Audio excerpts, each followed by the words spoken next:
Today we are going to discuss a small, simple but relevant concept from human resource management, that is performance appraisal. We know the fact that the success of the organization depends on the performance of employees.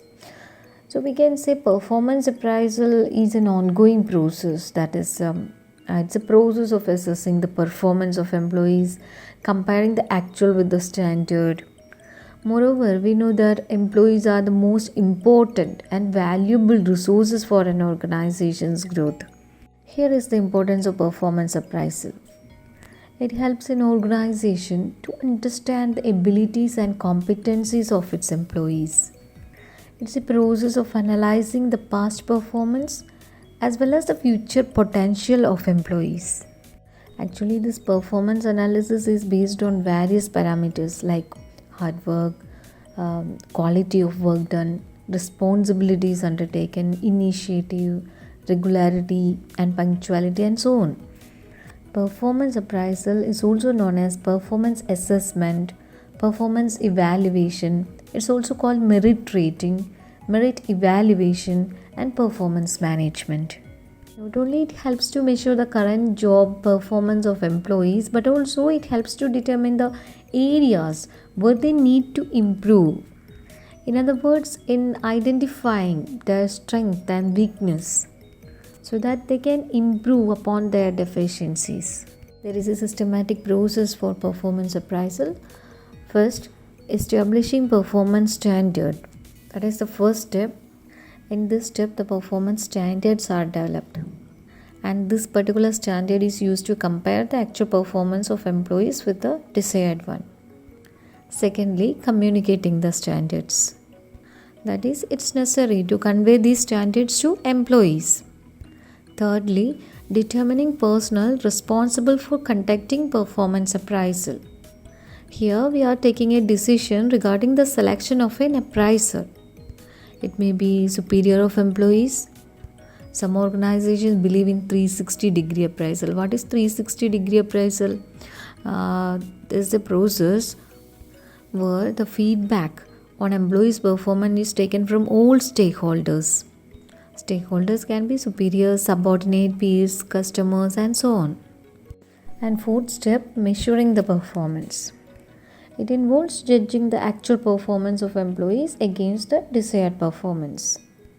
Fifth, communicating the results of appraisal to the concerned employees.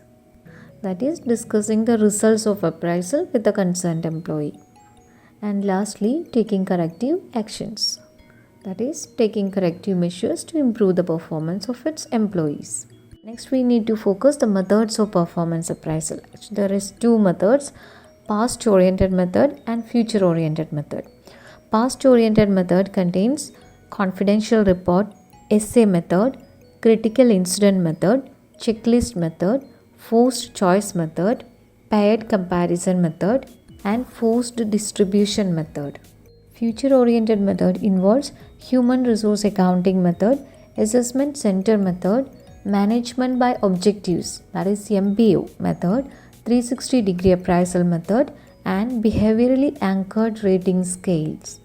Let's discuss on past-oriented method.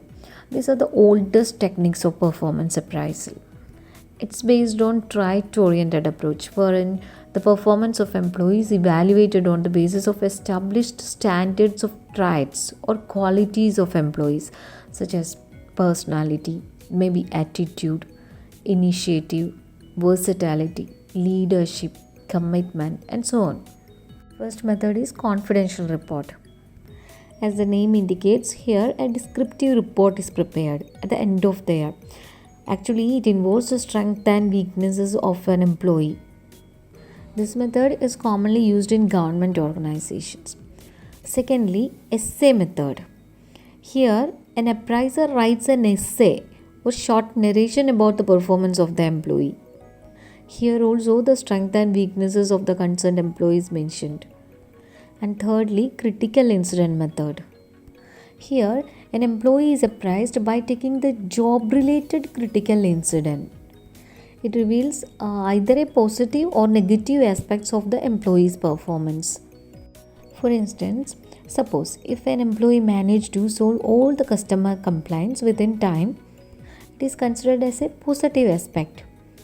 At the same time, a critical bad incident may be when an employee refuses to help his fellow workers, or if he couldn't solve any customer complaints within a stipulated time. It is considered as a negative aspect. So these recorded critical incidents are used in the evaluation of employees' performance. Clear? Next, checklist method. Here what happens is the appraiser provides a rating to the employee about his or her behavior at the workplace.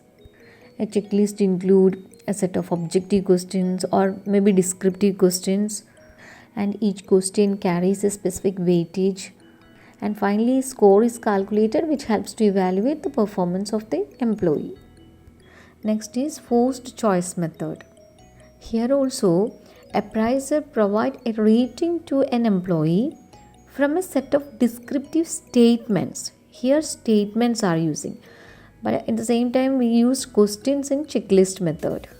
Here the statements are given in the form of pairs, which denote two opposite ends. That is, one is in favor, that is positive aspect of employee's behavior, and the other is against the employee, that is negative aspect of employee's behavior. Here the appraiser select the one that is appropriate to the concerned employee. Okay, the next method is paired comparison method. Here the appraiser compares the performance of each employee with other employees. For example, there are 5 employees, namely A, B, C, D, E, and the appraiser compares the performance of A with the performance of B and determines whose performance is better. Thereafter, the performance of A is compared with C, D, E, and in that order. This is repeated for all employees within the selected group. And finally, forced distribution method. Here, the performance level of employees is matched with normal statistical distribution. That is, the appraiser has to group the performance of employees in specified categories of rating. For example, classification is done according to the performance of employees, that is excellent at 10%, good 20%, average 40%, below average 20%, and unsatisfactory 10%, likewise. So these are the past oriented methods for performance appraisal. Now future oriented method. First one, human resource accounting method. Here the relative worth of an employee is determined in terms of money. That is, it calculates the cost incurred on an employee in the form of recruitment, training, development, and compensation. And also it evaluates the contribution of the employee, that is in terms of his or her productivity to the organization. After that, the performance of the employee is evaluated by calculating the difference between his or her contribution to the organization and the cost incurred by the organization on the employee. So the difference, if it is positive, the performance is considered to be positive, otherwise negative. Okay, so next method is assessment center method. Here employees are asked to complete tests and exercises related to the activities that might encounter on their jobs, and the performance of employees is judged on the basis of the behavior they reflect while performing the given test and exercises. Next, management by objectives method. Here the employees are asked to establish goals for themselves. This is a mutual goal setting approach.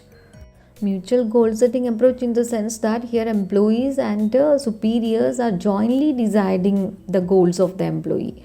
That is, employees discuss their goals with their superiors to identify their progress towards the accomplishment of goals at the time of review meetings. Next is 360-degree appraisal method. This is an important method and it gives a more comprehensive picture of an employee's performance. Here appraisal is done by receiving feedback from various sources such as superiors, subordinates, colleagues, and the employee himself or herself. So there will be a collection of feedback which is received from multiple sources. So actually this helps the employees to identify their strengths and weaknesses and exploit opportunities. Next, behaviorally anchored rating scale, commonly called as bars. This method actually the combination of traditional rating scale and critical incident method. This type of rating scale contains a certain number of dimensions such as customer service skills, job knowledge, and interpersonal skill, etc. So it is in the form of a 7 or 9 point scale. For example, point 1 on the scale represents poor job performance and the highest scale point represents the best job performance. Okay. So these are the future oriented method for performance appraisal. So in this video we discussed the meaning of performance appraisal and the process of performance appraisal. We have also learned the various methods of performance appraisal, that is past oriented method and future oriented method. Hope all of you understood the concept of performance appraisal in detail. Thank you for watching and see you in the next video.